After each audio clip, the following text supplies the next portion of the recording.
Hello friends, welcome to Sanjay classes. Last video में हमने polity constitution के अंतर्गत इंडियन कॉन्स्टिट्यूशन के डेवलपमेंट के बारे में, इंडियन गवर्नमेंट एक्ट 1935 के बारे में देखा था।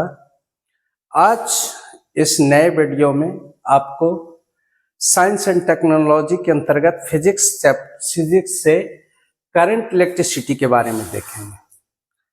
अभी तक के आपने अगर चैनल को सब्सक्राइब नहीं किया है तो सब्सक्राइब कर लें, लाइक करें, शेयर करें, ताकि आपको 70वीं बीपीएससी के लिए टारगेटेड जो है वो सभी जीएस के सभी पोर्शन को कवर करते हुए आपको वीडियो हमेशा मिलता रहे।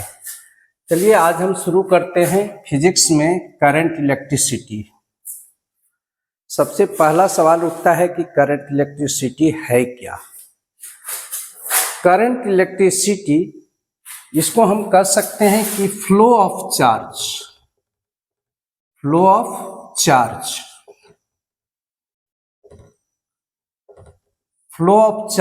That is called current electricity. एक बात को समझिए, सबसे पहले एलिमेंट में न्यूक्लियस में प्रोटॉन और न्यूट्रॉन होते हैं और ऑर्बिट में इलेक्ट्रॉन होते हैं। आउटर मोस्ट ऑर्बिट का इलेक्ट्रॉन जो होता है वो फ्लो करता है, उसका काम है फ्लो करना। इसीलिए अगर चार्ज फ्लो की बात होती है तो हम लोग कह सकते हैं इसको कि फ्लो ऑफ इलेक्ट्रॉन, क्योंकि फ्लो करने का काम इलेक्ट्रॉन ही करता है, इसलिए फ्लो ऑफ इलेक्ट्रॉन भी कहते हैं। इलेक्ट्रिसिटी को डिफाइन कर सकते हैं दोनों तरीके से, सबसे पहले फ्लो ऑफ चार्ज और फिर फ्लो ऑफ इलेक्ट्रॉन। ये फ्लो ऑफ इलेक्ट्रॉन जो होता है ये ऑलवेज इसका एक डायरेक्शन है, कन्वेंशनल डायरेक्शन होता है जो पॉजिटिव टू निगेटिव की ओर होता है। शायद एलिमेंट के बारे में आपको जानकारी होगी तो ये पता है कि जहाँ से इलेक्ट्रॉन निकलता है वो चीज़ पॉजिटिव हो जाता है और जहाँ इलेक्ट्रॉन पहुँचता है वो चीज़ निगेटिव होता है। इसीलिए इसको हम लोग कन्वेंशनली मानते हैं कि इलेक्ट्रॉन का फ्लो जो होता है वो पॉजिटिव से निगेटिव की ओर होता है और इसीलिए इलेक्ट्रिसिटी का फ्लो भी पॉजिटिव से निगेटिव की ओर होता है। चलिए, ये तो हुआ फ्लो ऑफ चार्ज के बारे में। करंट के बारे में देखेंगे कि करंट क्या होता है। चार्ज के बारे में आपको जानकारी होगी पहले से, अगर नहीं है तो थोड़ी सी चार्ज के बारे में बता देता हूं कि कोई भी एलिमेंट सामान्य तौर पर न्यूट्रल होता है, लेकिन उसमें अगर इलेक्ट्रॉन की संख्या बढ़ जाएगी तो वो नेगेटिव चार्जेज हो जाएगा और इलेक्ट्रॉन की संख्या घट जाएगी तो वो प्रोटॉन की संख्या ज़्यादा होगी, पॉजिटिव चार्जेज ज़्यादा होंगे तो वो पॉजिटिव हो जाता है। ये चार्ज पॉजिटिव और निगेटिव दो भाग में बटा हुआ है चार्ज। इलेक्ट्रॉन का flow that is called current electricity, जो पॉजिटिव से निगेटिव की ओर होता है। करंट को क्या कहते हैं हम लोग? करंट जिसे हम लोग आई से डिनोट करते हैं, आई करंट होता है जिसको हम कह सकते हैं कि पर यूनिट टाइम में जो फ्लो ऑफ चार्ज होता है इसको हम लोग करंट कहते हैं। यानी I is equal to Q by T, जहाँ Q एक चार्ज है और T टाइम है। यानी अगर जो पर यूनिट टाइम में यानी 1 सेकंड में जितना चार्ज फ्लो होगा उसको हम लोग करंट कहते हैं। करंट को यहाँ पर देखिए, एक कूलम्ब में मापा जाता है और टाइम को सेकंड में मापा जाता है। यानी C/S that is called coulomb पर सेकेंड, इसी को हम लोग एम्पियर कहते हैं। इसी का नाम एम्पियर दिया गया है, यानी एम्पियर में मापते हैं, करंट को एम्पियर में मापने के लिए दो चीज़ों का, अगर स्मॉल करंट होता है तो गैल्वेनोमीटर के द्वारा मापा जाता है।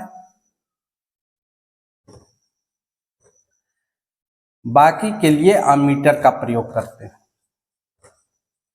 अधिक करंट के लिए हम लोग अमीटर का सर्किट में प्रयोग करते हैं, यानी गैल्वेनोमीटर भी करंट मापता है और अमीटर भी करंट मापता है। और मापने का यूनिट है हमारा एम्पियर यानी कूलम पर सेकंड। अब चलिए पोटेंशियल के बारे में जानकारी करते हैं कि पोटेंशियल क्या होता है। दरअसल रियल में इसको हिंदी में हम लोग विभव कहते हैं। पहले हिंदी में समझिए। हिंदी में ये है कि एक यूनिट चार्ज को इन्फिनिटी यानी अनंत से किसी बिंदु तक लाने में जो कार्य होते हैं उसको हम लोग विभव कहते हैं। यानी पर यूनिट चार्ज जो वर्क डन होता है इन्फिनिटी टू दैट पॉइंट लाने में उसको हम लोग पोटेंशियल कहते हैं। इसलिए पोटेंशियल को वर्क डन अपॉन क्यू के रूप में मापते हैं। ये हमारा पोटेंशियल होता है। Work done upon charge. Work done को जूल में मापते हैं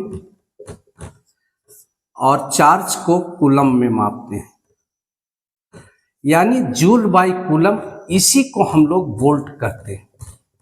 इसी को हम लोग वोल्ट कहते हैं। यूनिट पर ध्यान दीजिएगा, इसी को हम लोग वोल्ट कहते हैं। यानी वोल्ट जो होता है वो जूल पर कूलम होता है। सवाल कहीं से भी पूछा जा सकता है, ये बात ध्यान दीजिएगा। सवाल आपको ये भी पूछा जाएगा कि एम्पियर बराबर क्या होता है, तो कूलम पर सेकंड होता है। वोल्ट बराबर क्या होता है, तो जूल पर कूलम होता है। पोटेंशियल का वैल्यू क्या होता है, that is work done by charge. And current का वैल्यू क्या होता है, कूलम पर सेकंड।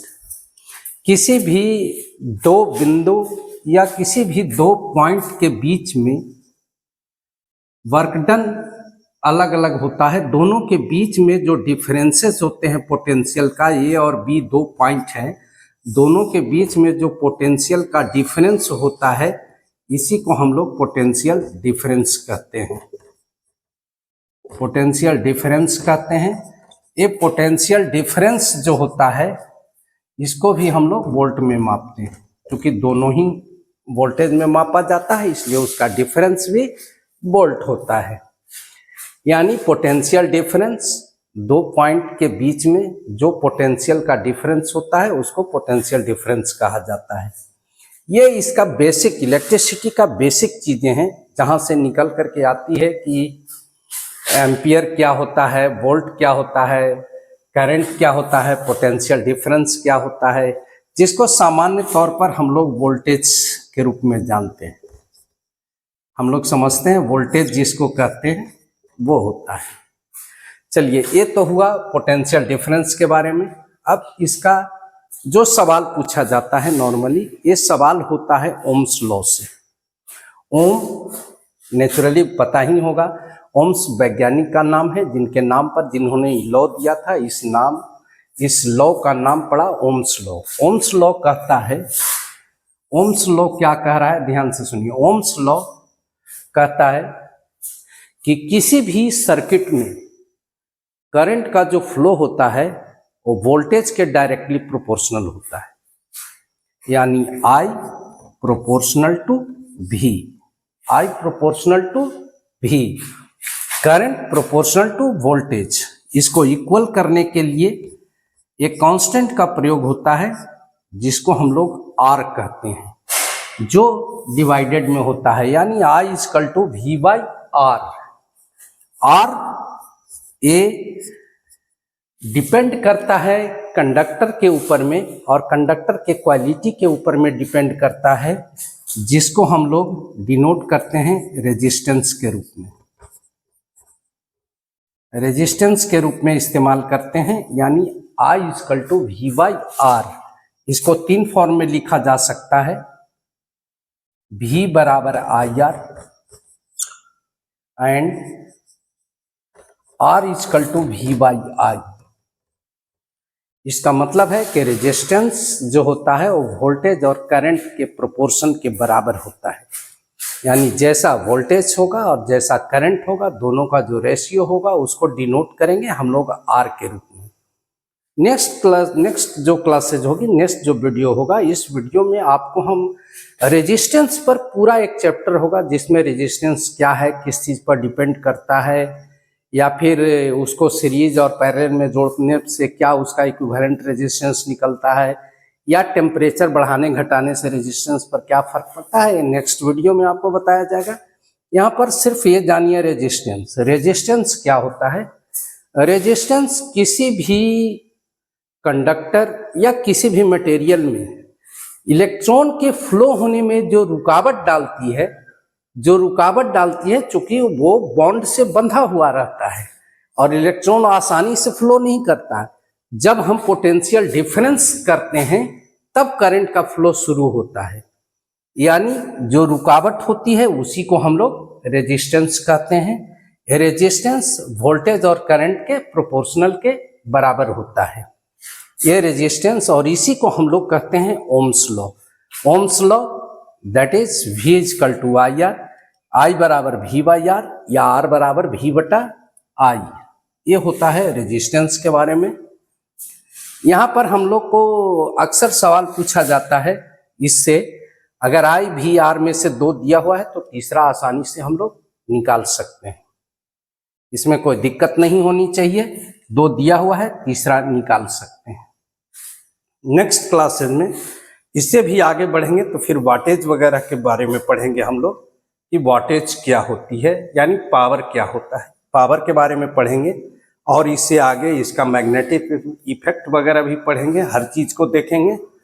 आज के वीडियो का यही है कि सार समझ लीजिए कि करंट क्या होता है, वोल्टेज क्या होते हैं, यानी पोटेंशियल क्या है, डिफरेंस क्या है, ओम्स लॉ क्या है और रेजिस्टेंस क्या है। रेजिस्टेंस एक रुकावट है जो फ्लो होने में, कोई भी मटेरियल दुनिया का ऐसा नहीं है जो बॉन्ड से बंधा हुआ न हो, जिसका इलेक्ट्रॉन बॉन्ड से बंधा हुआ न हो।